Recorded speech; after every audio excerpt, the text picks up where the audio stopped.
Welcome to today's episode.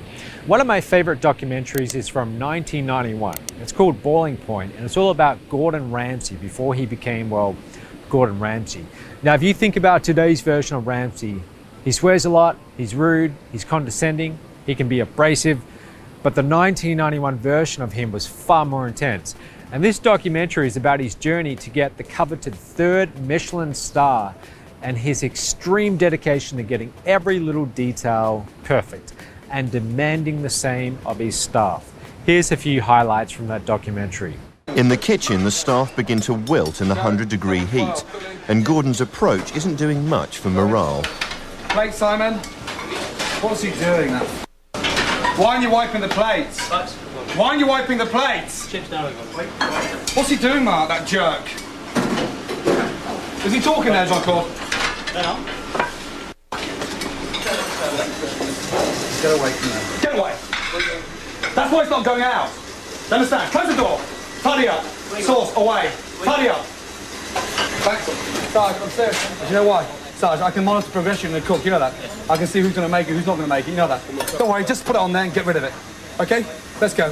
The restaurant is in the f***ing dining room. Go. Do you want to go home and cry to mummy again? No. Like a big f***ing wuss? No, Gordon. Guy puts himself in the shit the kitchen, stands there bubbling like a f***ing baby. Sorry, Gordon. You got any bite back as a guy? You got any bollocks, you? Yes, Gordon. Have you f***? As far as I'm concerned, they're in your arsehole. Now, after seeing that, there's two types of reactions from most people after they see Ramsay in his element running his restaurant. Number one, the first is offense.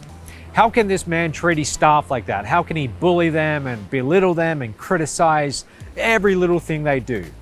What a horrible human being. That's the first response. The second response is understanding. The only thing that Ramsay cared about was being the best and getting his Michelin star. That's it.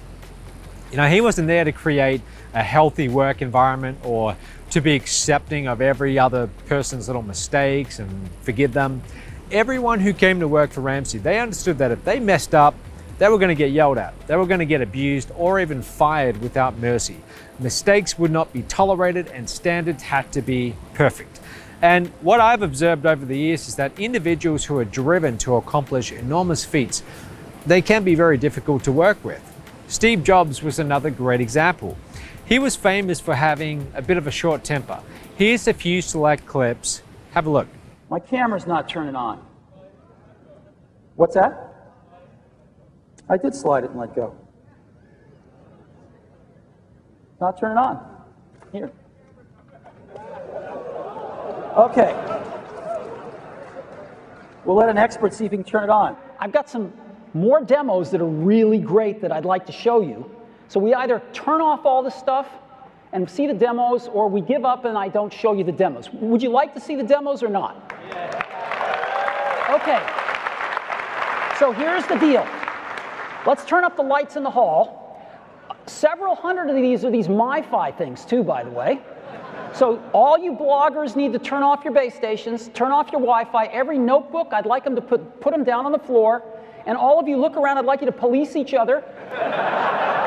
If you want to see the demos, shut all your laptops, turn off all these MiFi base stations, and put them on the floor, please. Come on, look around you.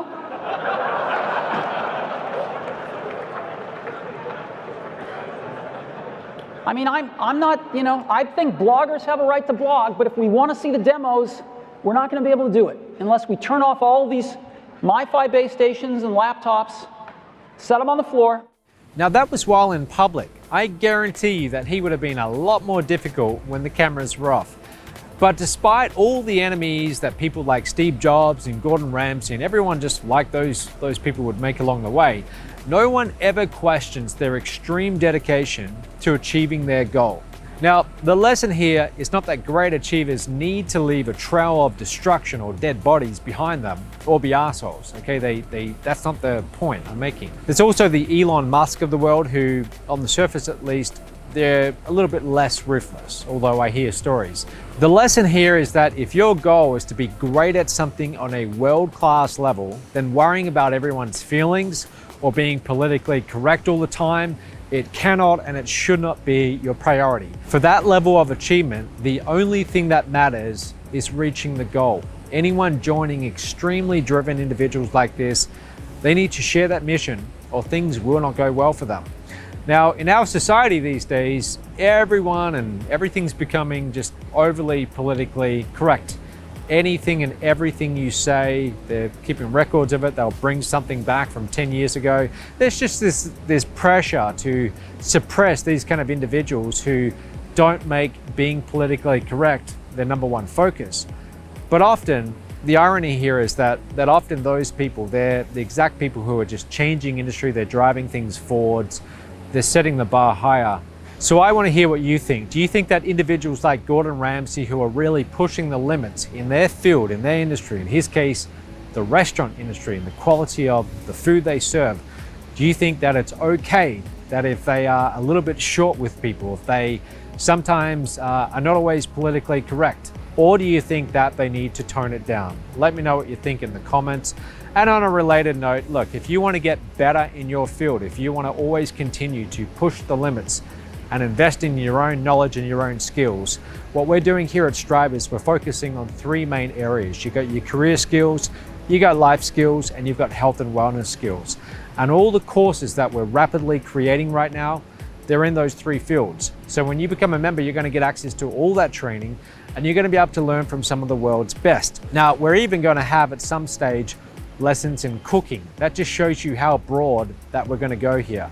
And I'm not saying that we're going to have the level of Gordon Ramsay, but we are certainly aiming to get the very best in the world in their field. So when you become a member, you are going to get access to all of that training for one monthly membership price. If you want to know more about that, there should be a link in the description. But let me know what you think about today's episode, and I'll see you tomorrow.